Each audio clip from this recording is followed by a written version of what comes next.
여러분 반갑습니다. 사무엘하 말씀 묵상 시간입니다. 여러분, 지도자는 어떤 슬픈 일을 당한다 할지라도 공인이라는 신분의식을 잃어버려서는 안 됩니다. 슬픔 가운데서도 해야 할 일을 마땅히 해야 하는 것이 지도자의 숙명과 같은 일입니다. 다윗은 전쟁에서 승리했지만 그의 아들 압살롬을 잃었습니다. 다윗은 자기 아들을 잃고 대성통곡하며 내 아들 압살롬아 압살롬아 하며 부르짖었습니다. 여러분, 다윗이 아무리 공인으로서 왕이지만 또 개인적으로 아비로서 이런 슬픔을 표현하는 거 이해 못할 일은 아닙니다. 하지만 여러분, 다윗은 밸런스를 잃었습니다. 왜냐하면 다윗이 이 전투에서 다른 희생자에 대한 어떤 추모와 또 그 희생을 당한 집에 대한 위로, 이런 말은 하나도 없습니다. 그리고 수고한 백성들에 대한 격려도 빠져 있습니다. 오로지 다윗이 관심 갖는 것은 전쟁의 승패가 아니라 지금 자기 아들이 죽었다는 것입니다.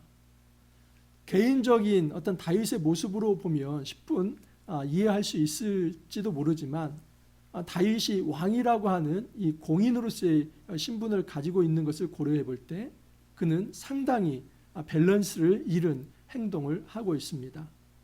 여러분, 다윗은 단지 사인이 아니라 공인이기 때문에 이렇게 어렵고 힘든 상황에서도 공적인 자리로 속히 돌아와야만 합니다. 오늘 말씀 이제 사무엘하 19장 1절에서 15절 말씀입니다. 이제 모든 전투가 마쳐졌습니다. 그러나 여전히 다윗은 슬픔 가운데 있습니다.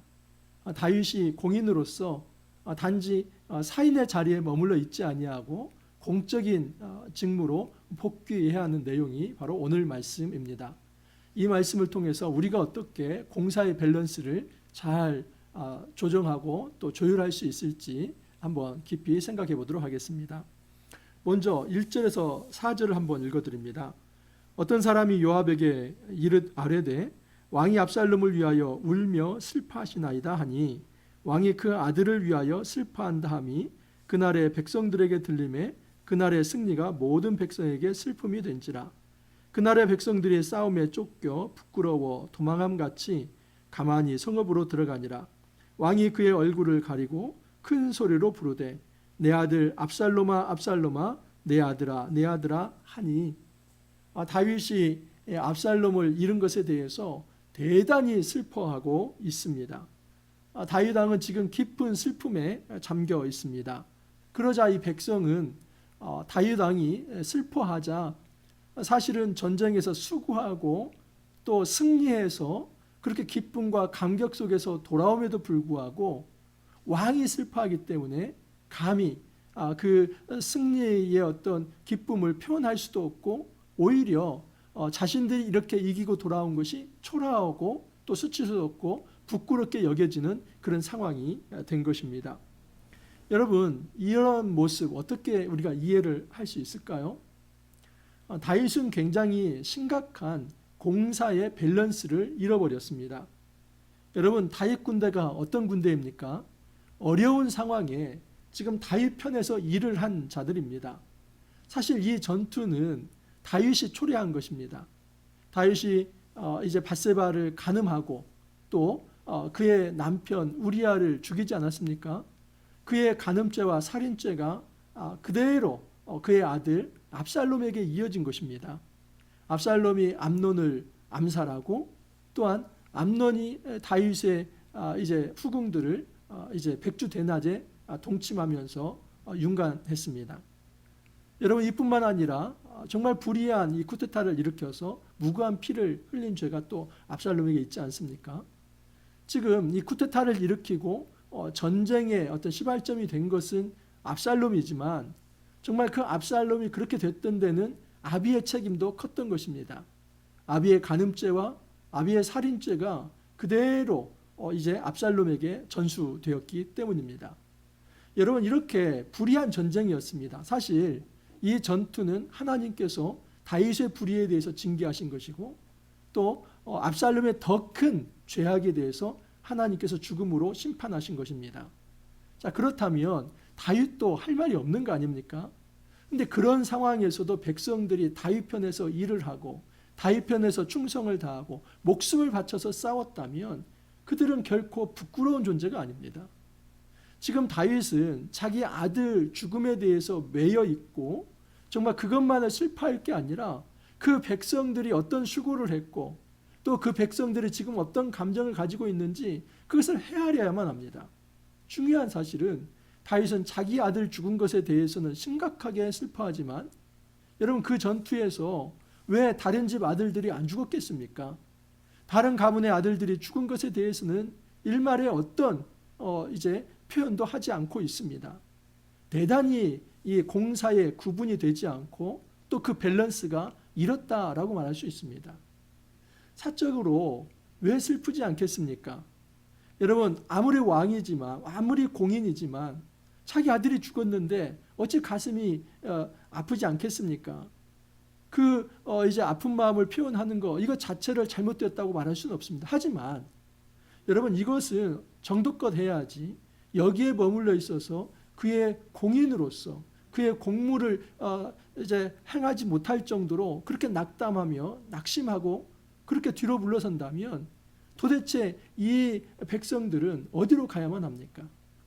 지금 다윗을 위해서 충성했고 다윗을 위해서 목숨 바쳐서 싸웠는데 그것이 수치스러운 일이라고 한다면 이들이 돌아가야 할 고향, 이들이 돌아가야 할 홈은 어디입니까? 왕이 왕으로서 공무를 행하지 않으면 백성들은 돌아갈 집이 없는 것입니다. 사실은 다윗 왕의 안전과 또 다윗 왕가의 그 모든 식솔들을 다 보호하기 위해서 이 엄청난 희생을 치르는 싸움을 했고 그 싸움에 사실 단초를 제공한 것도 다윗 아닙니까? 그럼에도 불구하고 충성을 했건만 그 백성들을 위로하는 입장이 아니라 자기 개인적 슬픔에 빠져서 공무를 돌보지 않는다면 정말 더 큰 위기가 발생될 수 있는 것입니다. 여러분 이 소식이 이제 군대장관 요압에게 전달됩니다. 여러분 요압이 누구입니까? 요압 정말 한가락 하는 사람입니다. 요압은 정확하게 이 사태를 파악합니다. 물론 요압이 아주 위압적 자세로 다윗을 몰아붙이긴 하지만 이 요압이 지금부터 하는 얘기는 그렇게 잘못된 얘기도 아니고 그런 얘기도 아닙니다. 굉장히 민심, 이 현실을 파악해서 다윗에게 그대로 전달을 한 것입니다. 요압이 이런 얘기를 합니다. 요압이 집에 들어가서 왕께 말씀드리되 왕께서 오늘 왕의 생명과 왕의 자녀의 생명과 처첩과 비빈들의 생명을 구원한 모든 부하들의 얼굴을 부끄럽게 하시니 이는 왕께서 미워하는 자는 사랑하시며 사랑하는 자는 미워하시고 오늘 지휘관들과 부하들을 멸시하심을 나타내심이라. 오늘 내가 깨달으니 만일 압살롬이 살고 오늘 우리가 죽었더라면 왕이 마땅히 여기실 뻔하였나이다. 여러분 지금 요압이 아주 팩폭을 쏟아 넣고 있습니다. 정말 한마디 한마디 다 팩트이고 또 맞는 말입니다. 여러분 요압이 뭐라고 얘기를 하냐면 지금 우리가 누구를 위해서 싸운 겁니까? 왕의 생명과 왕의 자녀의 생명과 처첩과 비빈들의 생명을 구원하기 위해서 싸웠습니다. 그런데 왕이 이렇게 자기 연민과 동정과 슬픔에만 빠져 있다면 이것은 이 왕을 위해서 충성한 자들을 아주 멸시하는 것이고 그들을 무시하는 행위입니다. 왕은 대적은 이제 사랑하면서 왜 지금 당신을 위해서 헌신한 자들은 미워하고 있습니까? 팩폭을 날리고 있습니다. 자, 7절 이하를 보면 이제 곧 일어나 나가 왕의 부하들의 마음을 위로하여 말씀하옵소서. 내가 여호와를 두고 맹세하옵나니 왕이 만일 나가지 아니하시면 오늘 밤에 한 사람도 왕과 함께 머물지 아니할지라. 그리하면 그 화가 왕이 젊었을 때부터 지금까지 당하신 모든 화보다 더욱 심하리이다 하니. 여러분 요압 아까 말씀드렸죠. 한가락 하는 사람입니다. 다윗을 그냥 벼랑 끝으로 몰아붙입니다. 근데 이것은 아주 팩트에 입각한 현실을 지적을 한 것입니다. 만약 지금 왕이 지금 당장 이 순간 나가서 백성들을 위로하지 않는다면 이 백성들은 민심 이반이 되어서 왕을 다 떠나게 될 것입니다. 그리고 이 유다 백성이 지금 왕을 떠났을 때 당신은 이전 젊었을 때 당한 재앙보다도 훨씬 더 큰 재앙을 받게 될 것입니다. 젊었을 때 재앙이 무엇입니까? 여러분 사울에게 쫓겨다닌 거 아닙니까? 그것보다도 더 심각한 공경에 처할 것을 지금 요압이 얘기를 한 겁니다. 여러분 요압은 팩트를 가지고 몰아붙이고 있습니다. 물론 여기는 협박성도 담겨 있습니다. 만약에 왕이 돌아오지 않는다면 나도 떠날 것입니다. 이 말이 담겨 있는 것입니다. 지금 다윗은 이 요압의 말을 새겨들어야만 합니다. 왜냐하면 단지 요압이 화가 나서 한 얘기가 아니라 지금 일반적인 현실과 상식 그리고 이 백성들의 민심을 그대로 전달을 했기 때문입니다. 다윗은 여러분 물론 그의 아들이 이제 죽은 것에 대해서는 슬퍼할 수 있지만 그것은 개인적으로 또 통제해야 할 문제이고 또 개인적으로 이제 관리해야 할 문제이고 공적으로는 여러분 이것이 어떤 전쟁입니까? 정말 만약에 여기에서 그들이 수고하지 않았다면 다윗 왕국은 무너지는 거 아닙니까? 그러면 그들에 대한 수고 또 그들에 대한 어떤 충성은 격려하고 위로하고 포상을 해야만 하는 것입니다. 자, 그래서 다윗이 이제 자기 자리로 정신 차리고 돌아옵니다. 왕이 일어나 성문에 앉음에 어떤 사람이 모든 백성에게 말하되 왕이 문에 앉아 계신다 하니 모든 백성이 왕 앞으로 나오니라. 이스라엘은 이미 각기 장막으로 도망하였더라. 여러분 이 정치 판세가 어떻게 되었냐면 지금 압살롬이 어디로 내려가서 왕이 되어서 지금 다윗에게 쿠데타를 일으킨 겁니까? 헤브론이죠. 그러면 헤브론은 어떤 땅입니까? 유다 본거지입니다. 그러니까 이 지금 정치 반역은 사실은 이 다윗 세력 안에서 일어난 것입니다. 그러니까 이 유다 지파 말고 지금 외부 어떤 이스라엘 다른 지파에서 먼저 불꽃이 일어난 게 아니라 여러분 유다 지파 내에 다윗의 내부자들 안에서 이 쿠데타가 일어난 것이고 그 핵심 주모자들이 유다 사람들입니다. 자, 그리고 거기에 외부 세력인 이제 이스라엘 지파들이 붙은 것입니다. 왜냐하면 이전에는 그들은 사울 왕가의 사람들이었기 때문입니다. 그래서 이제 이스라엘 사람들은 다 돌아가고 지금 유다 사람들이 남았을 때 성문에 앉아서 이제 그들을 위로하면서 자기 이제 공무에 복귀를 하면서 일을 풀어 나갑니다. 자, 근데 그때 들리는 소식이 있습니다. 어떤 소식이냐면 9절 이하를 보면 이스라엘 모든 지파 백성들이 변론하여 이르되 왕이 우리를 원수의 손에서 구원하여 내셨고 또 우리를 블레셋 사람들의 손에서 구원하셨으나 이제 압살롬을 피하여 그 땅에 나가셨고 우리가 기름을 부어 우리를 다스리게 한 압살롬은 싸움에서 죽었거늘 이제 너희가 어찌하여 왕을 도로 모셔올 일에 잠잠하고 있느냐 하니라.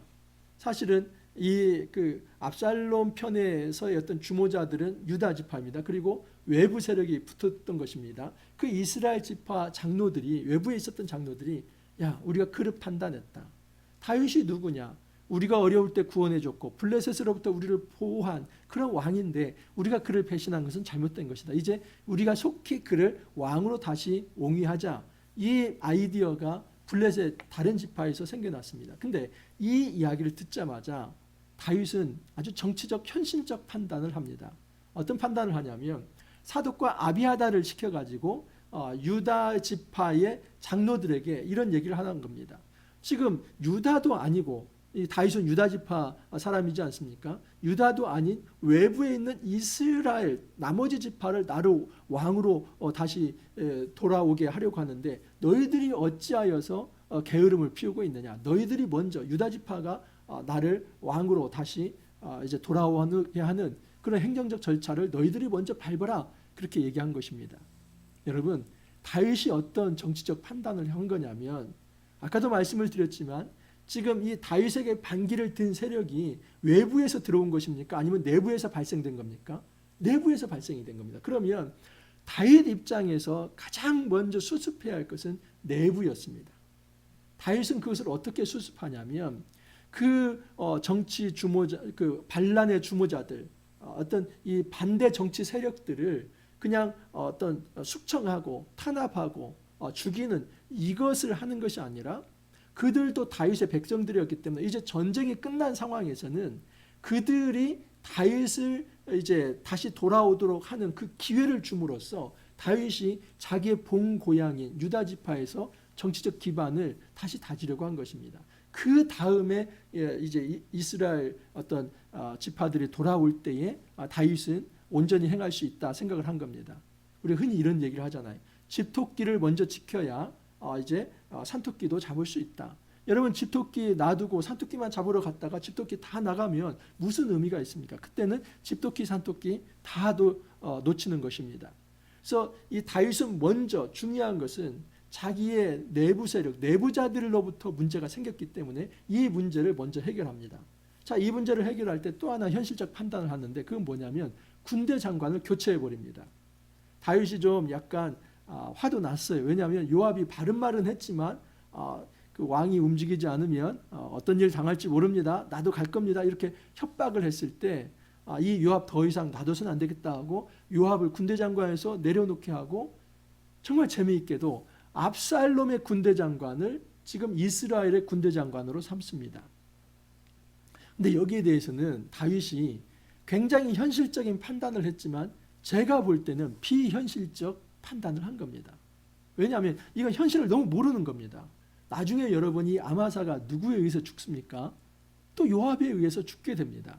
그리고 이제 지금 이 상황, 이 문제 때문에 어떤 이제 일이 생겨나게 되냐면 유다가 다윗을 먼저 옹이하고 모셔오려고 하잖아요. 근데 그때 이 이스라엘 나머지 지파들이 문제 제기를 합니다. 19장 후반부에 가면은 그러면서 유다 너희들이 왕을 도둑질 해갔다 뭐 이렇게 합니다. 근데 그때에 세바라고 하는 사람이 선동을 해서 이 이스라엘 사람들의 마음을 얻어버립니다. 그러니까 이 압살롬 전쟁이 어디로 불똥이 튀냐면 끝난 게 아니라 세바의 반란으로 이제 불똥이 튑니다. 근데 그 세바의 반란이 굉장히 위기 상황입니다.